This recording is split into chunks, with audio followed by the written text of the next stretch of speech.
Hi, welcome to my water sustainability report by me, Savannah Ochoa, and Bear. Introduction. So, water is one of the most essential aspects within life, coming in all different forms, sizes, shapes, and states. Water has become one of the most unique parts of our earth and human bodies as a necessity for the function of all living forms within this earth. Water is a major source that we have on this planet that we all need.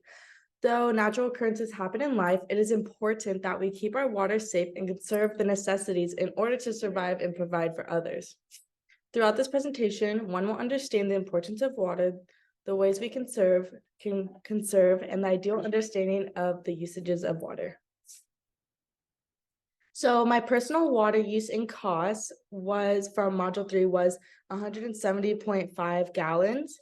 And doing all the math, and with this, the total cost using the CCF was $27.81. For my food water footprint, for module 5, that was 1,362.543 gallons, which is a lot, and I definitely would need to conserve.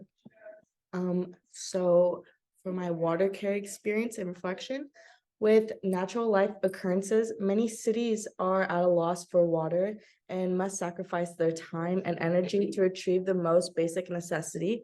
In order to understand this, I carried around my Brita of water around my apartment for a couple of hours.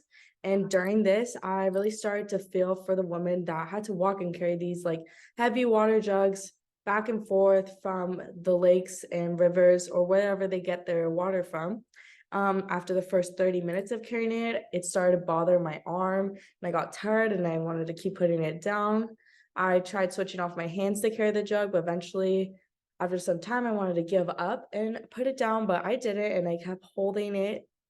And it's important to understand that the things people go through just to have these basic needs and essentials, it breaks my heart that women like spend almost 200 million hours a day just filling up their jugs with water and bringing them back to provide others with this essential. Business industry water footprint. So the business I'm interested in becoming a HR for companies such as Twitter, Google, Facebook, and even Instagram. With this, I will be focusing on the Google headquarters HR business. Living close to a Google headquarters, it is a super big company and building that has a lot of cool features within them, such as bikes to ride around, massage chairs, massages, slides, and even a cafeteria with chefs. And it is a big cafeteria where they make food and they have a lot of water and use a lot of water to cook this food.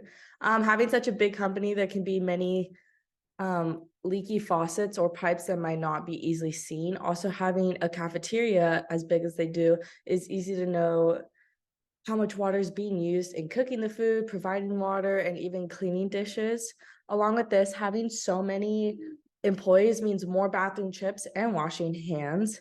This can lead to immense amounts of gallons of water used per day, and especially people who aren't as educated on conserving water, people might run or use more water than they know or that they even need.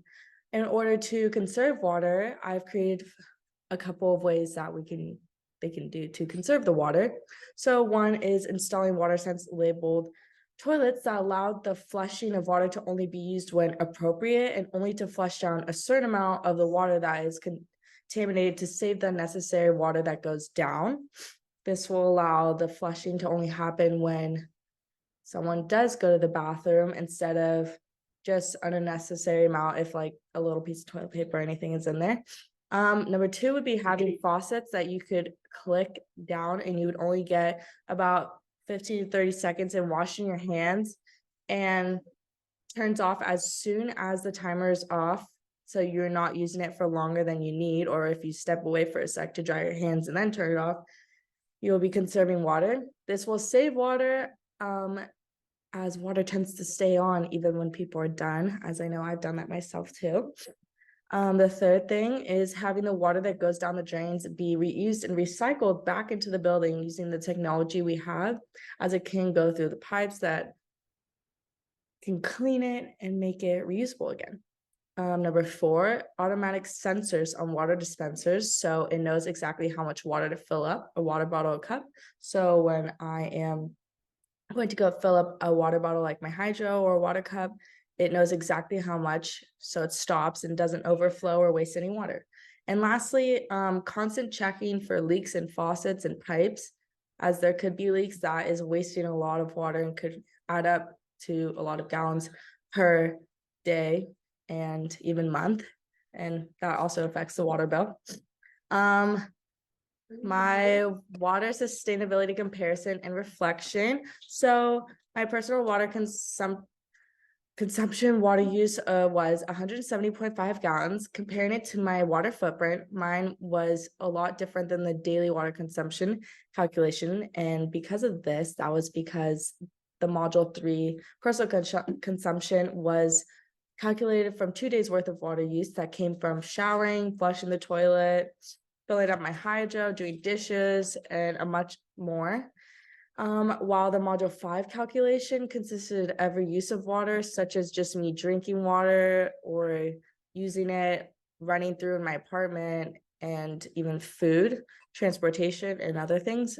My daily water footprint of 1,362 compared to the class was about within the range of other students, but much on the lower side. When looking at the other students, consumption, everyone's water footprint ranged from about 1,200 to 1,500 gallons daily. My water footprint is different from other members because every person is obviously different and therefore has different needs, interests in food, water consumption, even transportation. Therefore, they will be using water at different times or just less amounts or more amounts than I will.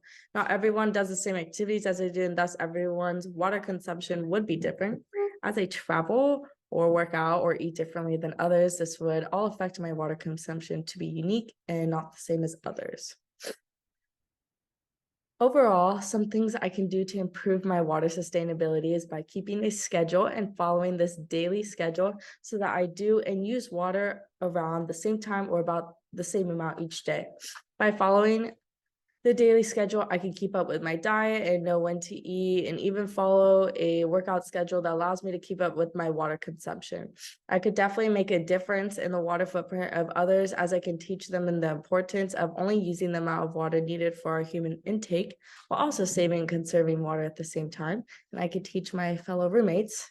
I can do this by inspiring others to follow schedules too, which can help minimize the water use, but also stay on track to one's diet, water consumption, and other chores or water needs around the house. This would help benefit not only me, but my roommates too, as I can teach them these ways and the importance of water and conserving it. In conclusion, water in its basic usage consists of much more than the naked eye see. Not only does it provide as a living need for all life on this earth, but it also is also used for everyday activities and needs, especially within our own homes. With this, we must make a change in conserving and protecting our water. Water is a necessity that we cannot survive without, and by saving water, we can help others in need stay hydrated and reduce health hazards. And here's some of my water photos. Thank you.